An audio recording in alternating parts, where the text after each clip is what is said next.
तो वैश्वीकरण, भूमंडलीकृत विश्व के बनने से ये आपने देखा कि जहां एक और भौगोलिक खोजें हुई, नई नई फसलों की जानकारी मिली और यहीं से उपनिवेशीकरण की प्रक्रिया भी शुरू हुई। अब हम लोग अगले टॉपिक पर चलते हैं, कार्न लॉ। कार्न लॉ 18वीं शताब्दी में ब्रिटेन की जनसंख्या बहुत तेजी से बढ़ने लगी, जिस कारण खाद्य पदार्थों के मूल्य भी बढ़ने लगे। ऐसी स्थिति में जमींदारों के दबाव में आकर के ब्रिटेन की सरकार ने कानून बना करके कॉर्न यानी कि मक्का के आयात पर प्रतिबंध लगा दिया।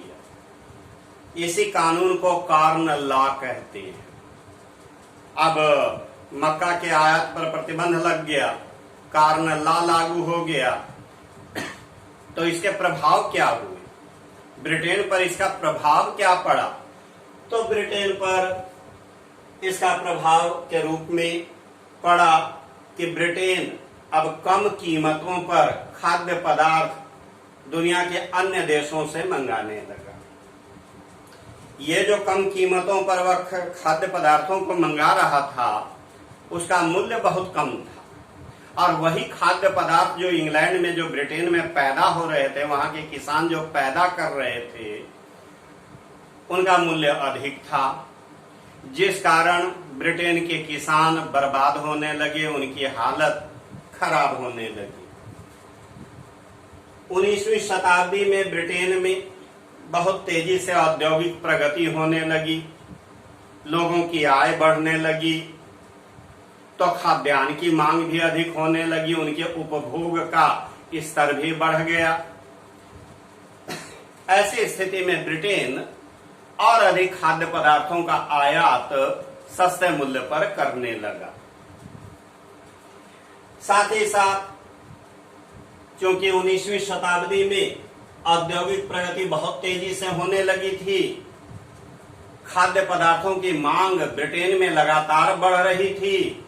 यही कारण है कि ब्रिटेन की सरकार ने दुनिया के अन्य देशों में कृषि योग्य भूमि, जंगलों को काट करके कृषि योग्य भूमि तैयार किया और वहां गेहूं, कपास आदि फसलों का उत्पादन कराने लगा। खेतों से खाद्य पदार्थों को धो करके बंदरगाह तक ले जाना था। ऐसी हालत में रेलवे का विस्तार किया जाने लगा। अब रेलवे का विस्तार हो रहा है तो निश्चित सी बात है कि कर्मचारियों की संख्या में वृद्धि होने लगी, आवास और प्रबंधन की आवश्यकता पड़ने लगी, इसके लिए पूंजी की आवश्यकता पड़ने लगी। तो लंदन जैसे वित्तीय केंद्रों से पूंजी भी धड़ल्ले से पहुंचने लगा और काम तेजी से होने लगा।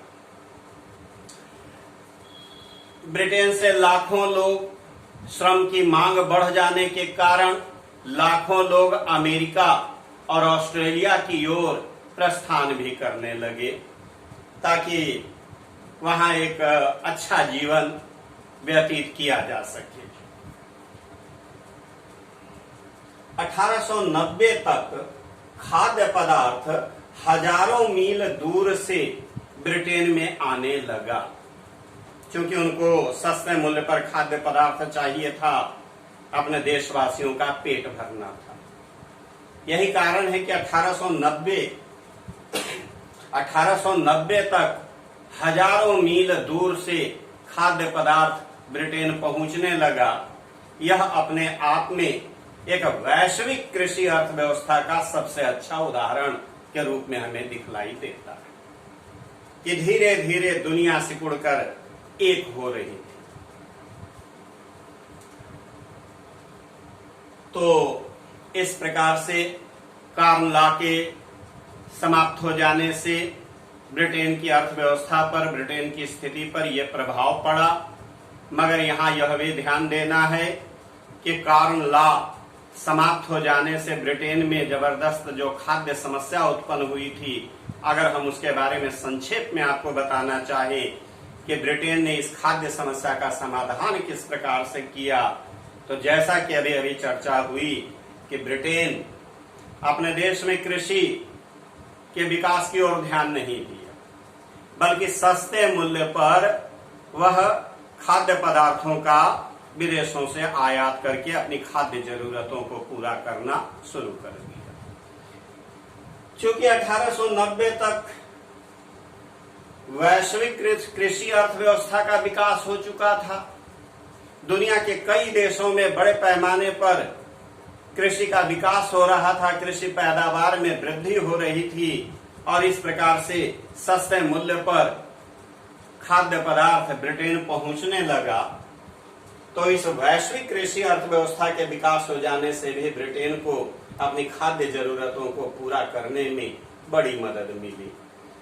आगे चल करके भारत ब्रिटेन का उपनिवेश बना। ब्रिटेन ने अर्ध रेगिस्तानी क्षेत्रों में भी जल का अच्छा प्रबंध करके वहां गेहूं और कपास का पैदावार कराना प्रारंभ किया और इसे ढोकर अपने देश ले जाने लगे। तो ये है भूमंडलीकृत विश्व का बनना, जिसको भूमंडलीकृत विश्व को बनाने में आपने देखा कि ब्रिटेन की भूमिका बड़ी महत्वपूर्ण रही है। तो ये चैप्टर समाप्त तो नहीं हुआ है, अभी इस चैप्टर में हम लोगों को और भी बहुत कुछ पढ़ना है, मगर आज के क्लास के लिए बस इतना ही। Thank you.